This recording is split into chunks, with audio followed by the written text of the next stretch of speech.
ரூமுக்கு ஷிஃப்ட் பண்ணிட்டாங்க. வந்ததுக்கப்புறம் வந்து பார்த்திங்கன்னா 1 டே கிட்ட ஃபுட் எதுவுமே எடுத்துக்கல. அதுக்கப்புறம் 1 டே கழிச்சு தான் வந்து ஃப்ளூயிட்ஸ் மாதிரி கொடுத்தாங்க.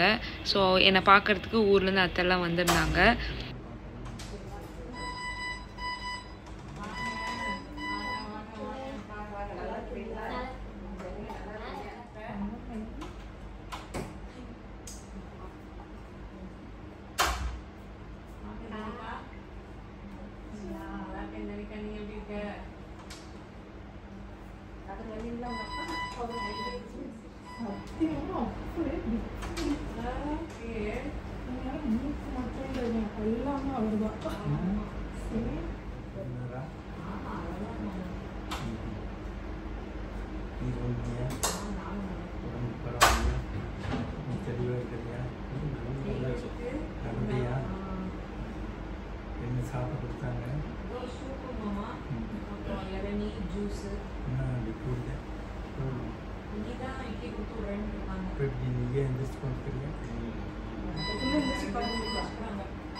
அதுக்கப்புறம் எல்லாருமே யார் மாதிரி இருக்கான் அப்படிங்கிற டாக்ஸ் ஆஸ் யூஷுவல் ஸ்டார்ட் ஆகும் இல்லைங்களா, அந்த மாதிரி பேச ஆரம்பிச்சுட்டு இருந்தோம். தம்பி பார்க்கறதுக்கு அப்படியே அவர் மாதிரியே தான் இருந்தான். சின்ன வயசு ஃபோட்டோ ஒன்று இருக்குது, அதை பார்த்துட்டு அதே மாதிரி இருந்தான் அப்படின்னு சொல்லி எல்லாம் பேசிகிட்டு இருந்தோம். அதுக்கப்புறம் நடக்க சொன்னாங்க. ஸோ சாட்டர்டே எனக்கு வந்து ஆப்ரேஷன் பண்ணாங்க. சண்டே மார்னிங் ஏர்லி மார்னிங் ஒரு 5 o'clock எழுந்திரிச்சு நடக்க சொல்லிட்டாங்க. சாட்டர்டேவே நடக்க சொன்னாங்க. என் ஹஸ்பண்ட் இருந்துட்டு வேணா ரெஸ்டட் அடுத்த நாள் நடந்துக்கலாம் அப்படிங்கிற மாதிரி சொன்னாங்க. ஸோ என்னாலையும் ரொம்ப ஸ்ட்ரெஸ் பண்ணி ஸ்ட்ரெயின் பண்ணி எந்திரிக்க முடியல. நெக்ஸ்ட் டே வந்து மார்னிங் கொஞ்சம் கொஞ்சமாக அப்படியே நடந்துக்கிட்டு இருந்தேன்.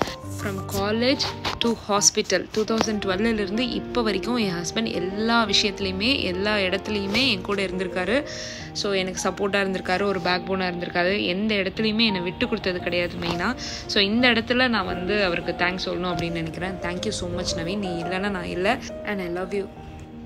ஓகே எமோஷ்னல் டாக்ஸ்லாம் அப்பார்ட். அதுக்கப்புறம் டிஸ்சார்ஜ் பண்ணுற டைம் வந்துருச்சு. டிஸ்சார்ஜ் பண்ணுறதுக்கு வந்து பார்த்திங்கன்னா கேக்கு, அதுக்கப்புறம் நிறைய கிஃப்ட் ஹாம்பர்ஸ்லாம் கொடுத்துருந்தாங்க. கூடவே ஒரு மணி பிளான்ட் கொடுத்துருந்தாங்க. அதெல்லாம் எடுத்து வச்சுட்டு தம்பிக்கு கிளம்பும் போது ஹோம் கம்மிங்க்கு ஒரு ட்ரெஸ் போடணும் அப்படின்னு சொல்லிட்டு நாங்கள் எடுத்திருந்தோம் இல்லைங்களா, போன வீடியோவில் கூட காமிச்சிருப்பேன். அதை வந்து 2 பேரும் மாற்றி மாற்றி போட ட்ரை பண்ணிக்கிட்டு இருந்தோம். மண்டே நைட் வந்து நான் டிஸ்சார்ஜ் ஆனேன். சாட்டர்டே மார்னிங் தம்பி பிறந்தான். சண்டே ஒரு நாள் இருந்தோம், மண்டே ஒரு நாள் இருந்தோம். மண்டே நைட் வந்து கிளம்ப சொல்லிட்டாங்க. ஸோ நடந்துட்டால் போதும் டிஸ்சார்ஜ் அப்படின்ட்டாங்க. அதனால் எல்லாம் எடுத்து வச்சுட்டு அப்படியே பொறுமையாக கிளம்பிட்டு இருந்தோம். அதுக்கப்புறம் என்னால் ரொம்ப பெயினாக தான் இருந்துச்சு. அதாவது அந்த பெயின் கில்லர்ஸ் போட்டுகிட்டே அப்படியே கொஞ்சம் கொஞ்சமாக நடந்துட்டு இருந்தேன். என் ஃபேஸ்லேயே உங்களுக்கு அது தெரியும். டிஸ்சார்ஜ் பண்ண சொன்னதுக்கப்புறம் கிளம்புனதுக்கப்புறம் பார்த்திங்கன்னா பயங்கரமான ஹெட்டேக். எனக்கு அப்படியே கண்ட்ரோலே பண்ண முடியல. சரி இருந்தாலும் அப்படியே டேப்லெட் சாப்பிட்டதுக்கப்புறம் கொஞ்சம் கொஞ்சமாக அது கமிஞ்சிட்டு இருந்துச்சு. என் ஹஸ்பண்ட் இன்னொரு நாள் இருந்துட்டு போகலாமா, நான் சொல்கிறேன் அப்படிங்கிற மாதிரி சொன்னார். பட் இருந்தாலும் எனக்கு சரி கிளம்பலாம், போதும் வீட்டுக்கு போகலாம் அப்படிங்கிற மாதிரி எனக்கு தோணிகிட்டே இருந்துச்சு. சீக்கிரமாக லக்ஷ்மி கிட்டே போகணும், தம்பி கூட்டு போகணும் அப்படின்ற தோணிகிட்டே இருந்துச்சு எனக்கு. அதனால் நான் கிளம்பலாம் அப்படின்னு சொல்லிட்டேன். வெளியே வந்ததுக்கப்புறம் டைகர் எல்லாம் சூப்பராக டெக்கரேட் பண்ணி வச்சுருந்தாங்க. பாய் பேபி அப்படிங்கிறதுனால ப்ளூ பலூன்ஸ் போட்டு ஃபுல்லாக டெக்கரேட் பண்ணி வச்சுருந்தாங்க. காரில் ஏறுறதே ரொம்ப கஷ்டமாக இருந்துச்சு. கார் கொஞ்சம் ஹைட்டாக இருந்ததுனால அப்படி இப்படின்னு கொஞ்சமாக பொறுமையாக ஏறி அப்படியே உட்காந்தாச்சு. அப்படியே வீட்டுக்கும் வந்தாச்சு. வீட்டுக்கு வந்ததுக்கப்புறம் டிஸ்னியை பார்த்த அந்த கிளிப்ஸ் எல்லாமே உங்களுக்காக.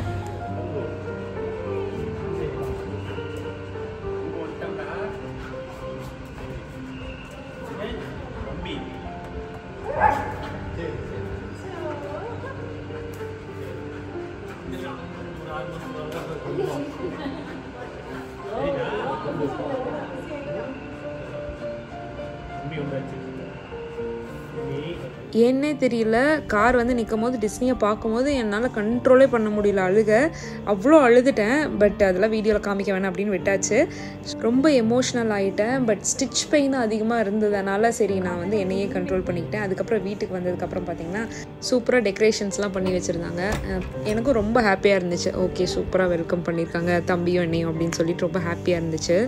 ஸோ வந்ததுக்கப்புறம் வந்து பார்த்திங்கன்னா ஆரத்திலாம் எடுத்துகிட்டு நான் கூட சும்மா கம்மியாக அப்படி இப்படின்னு ஏதோ பண்ணியிருப்பாங்க அப்படின்னு பார்த்தேன். பட் முடிஞ்ச அளவுக்கு நல்ல எஃபர்ட் போட்டு என் தங்கச்சி எல்லாம் சூப்பராக பண்ணியிருந்தாங்க. இவ்வளோ பலூன்ஸ் ஊதி ஊதி ஒட்டியிருந்ததே எனக்கு ரொம்ப ஓவர்வெல்மிங்காக இருந்துச்சு.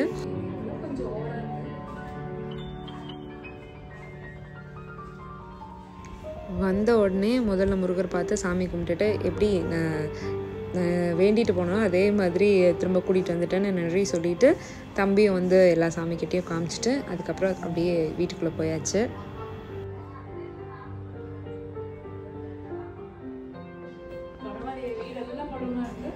ரூம்லேயும் நல்லா பலூன்லாம் ஒட்டி நல்லா சூப்பராக டெக்கரேட் பண்ணி வச்சுருந்தாங்க.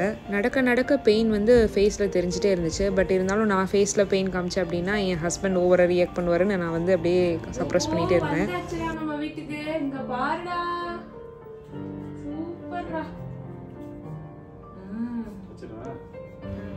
ஒரு வழியாக அப்படி இப்படின்னு வீட்டுக்கு கூட்டிகிட்டு வந்து வச்சாச்சு. ஒரு கனவு நினைவான மாதிரி இருந்துச்சு. அவ்வளோதான். நெக்ஸ்ட்டு இன்னொரு ப்ளாகில் உங்களெல்லாம் மீட் பண்ணுறேன். தேங்க்ஸ் ஃபார் வாட்சிங்.